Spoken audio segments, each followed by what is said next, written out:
Bismillahirrahmanirrahim. Assalamualaikum warahmatullahi wabarakatuh. Kepada yang terhormat Ibu Hajah Asrianti Masud SSI MPD selaku dosen pengampu mata kuliah praktikum fisiologi hewan, dan kepada Kak Devi Nurwulandari selaku asisten praktikum fisiologi hewan. Pada kesempatan kali ini saya akan mendemonstrasikan praktikum mengenai sistem pernapasan. Dasar teori, salah satu ciri makhluk hidup adalah bernapas. Bernapas yaitu proses menghirup oksigen dan mengeluarkan karbon dioksida. Oksigen digunakan untuk pembakaran zat makanan di dalam sel untuk menghasilkan energi. Proses tersebut disebut oksidasi biologi atau respirasi. Pada proses respirasi terdapat proses masuk dan keluarnya udara pernapasan yang disebabkan oleh naik dan turunnya tulang rusuk yang disebut pernapasan dada, sedangkan proses masuk dan keluar udara pernapasan karena mendatar dan melengkungnya diafragma disebut pernapasan perut. Volume paru menggambarkan fungsi statik paru. Volume dan kapasitas paru dipengaruhi oleh jenis kelamin, umur, ukuran, dan komposisi badan. Volume udara di dalam paru-paru ada 4 macam, yaitu volume tidal, volume udara komplementer, volume udara suplementer, dan volume residu. Kemudian kapasitas udara paru-paru terdiri dari kapasitas inspirasi, yaitu jumlah udara yang dapat memasuki paru-paru, mulai dari ekspirasi normal dan kemudian udara masuk ke dalam paru-paru secara maksimal. Kapasitas residu fungsional, yaitu jumlah udara yang tersisa pada paru-paru pada akhir ekspirasi normal. Kapasitas vital, yaitu jumlah udara maksimal yang dapat dikeluarkan dari paru-paru setelah kita menarik napas sekuat tenaga. Kapasitas total, yaitu jumlah volume udara maksimum yang dapat mengisi paru-paru. Tujuan dari praktikum sistem pernapasan ini yaitu untuk mengukur kapasitas dalam paru-paru. Alat dan bahan. Alat bahan yang digunakan yaitu yang pertama galon ukuran 5 liter dengan penutup, kedua gelas ukur, ketiga air, keempat selang akuarium berukuran 60 cm, kelima baskom plastik besar, keenam solatip, dan ketujuh spidol permanen. Langkah kerja. Siapkan alat dan bahan. Langkah pertama, tempelkan solatip pada sisi bagian galon.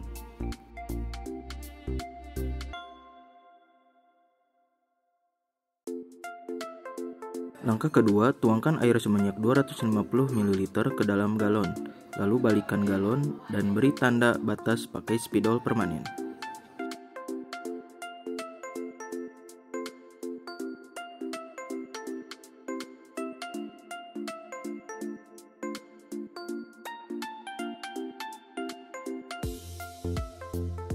Lakukan hal tersebut secara berulang sampai galon terisi sebanyak 4 liter. Langkah selanjutnya, isi air sebanyak setengah baskom plastik besar untuk memberi tekanan pada galon yang berisi air nanti. Langkah selanjutnya, masukkan selang akuarium ke dalam galon, lalu simpan galon di atas baskom secara terbalik, lalu hembuskan napas dalam satu tarikan. Kemudian catat hasil pengukurannya. Lalu sebelum ke langkah selanjutnya, kosongkan kembali galon dan lakukan kembali langkah percobaan dari urutan kedua sampai kelima.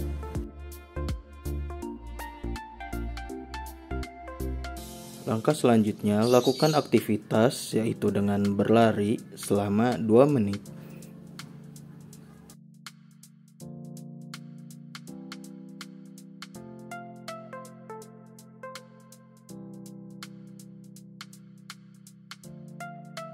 Langkah terakhir, lakukan hembusan napas normal dalam satu tarikan ke dalam galon. Kemudian catat hasil pengukurannya.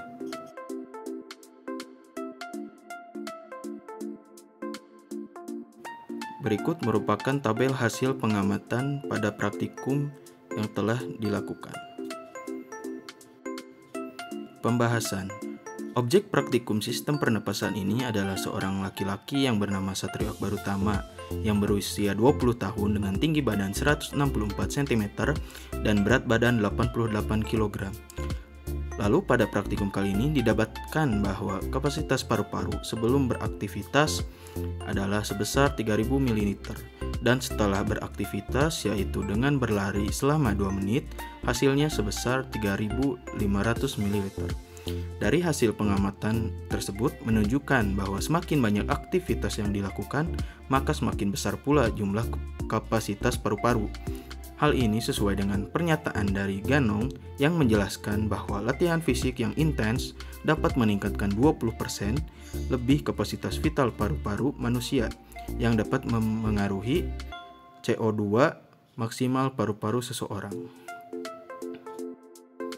Jawaban soal: apa pengaruh jenis kelamin terhadap kapasitas paru-paru?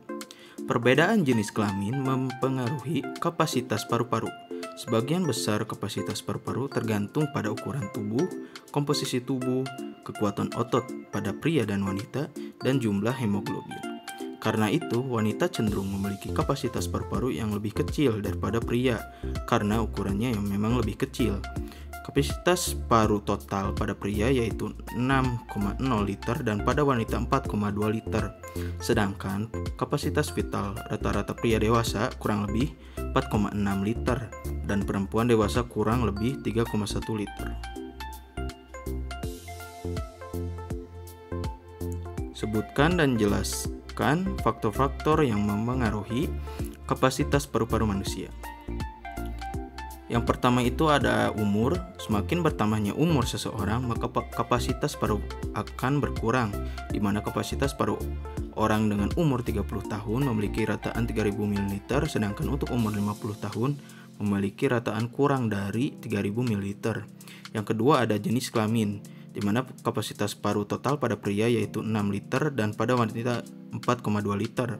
Sedangkan kapasitas vital rata-rata pria dewasa kurang lebih 4,6 liter dan perempuan dewasa kurang lebih 3,1 liter.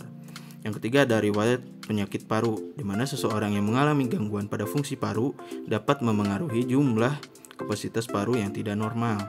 Yang keempat ada seseorang yang aktivitas fisiknya tinggi seperti olahragawan akan membutuhkan lebih banyak energi daripada orang yang jarang beraktivitas, sehingga kapasitas paru dan frekuensi udara orang tersebut juga meningkat. Berapa jumlah volume udara paru-paru yang tertinggal selama pernapasan berlangsung? Mengapa demikian? Jelaskan.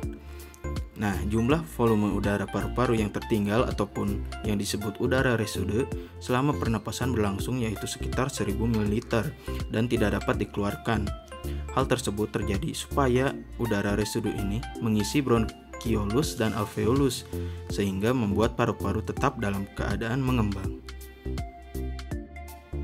Apakah yang dimaksud dengan udara tidal, volume udara suplementer, volume udara komplementer, dan kapasitas vital udara pernafasan?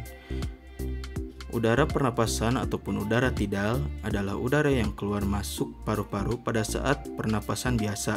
Volumenya kurang lebih 0,5 liter. Lalu, udara suplementer adalah udara yang masih dapat dikeluarkan dari paru-paru setelah ekspirasi biasa. Volume udara suplementer ini kurang lebih 1,2 liter. Lalu udara komplementer adalah udara yang masih dapat masuk ke paru-paru setelah inspirasi biasa. Volume udara komplementer ini kurang lebih 3,1 liter. Kapasitas vital yaitu jumlah udara maksimal yang dapat dikeluarkan dari paru-paru setelah kita menarik napas sekuat tenaga. Adapun kesimpulan yang dapat diperoleh, salah satu ciri makhluk hidup adalah bernapas. Bernapas yaitu proses menghirup oksigen dan mengeluarkan karbon dioksida. Oksigen digunakan untuk pembakaran zat makanan di dalam sel untuk menghasilkan energi. Proses tersebut disebut oksidasi biologi atau respirasi. Adapun faktor yang memengaruhi volume dan kapasitas udara yaitu jenis kelamin, umur, ukuran dan komposisi badan dan aktivitas. Dari hasil percobaan yang telah dilakukan, didapat kesimpulan bahwa latihan fisik yang intens dapat meningkatkan 20% lebih kapasitas vital paru-paru manusia yang dapat memengaruhi CO2 maksimal paru-paru seseorang. Cukup sekian demonstrasi praktikum tentang sistem pernapasan dari saya. Mohon maaf apabila terdapat kesalahan. Wassalamualaikum warahmatullahi wabarakatuh.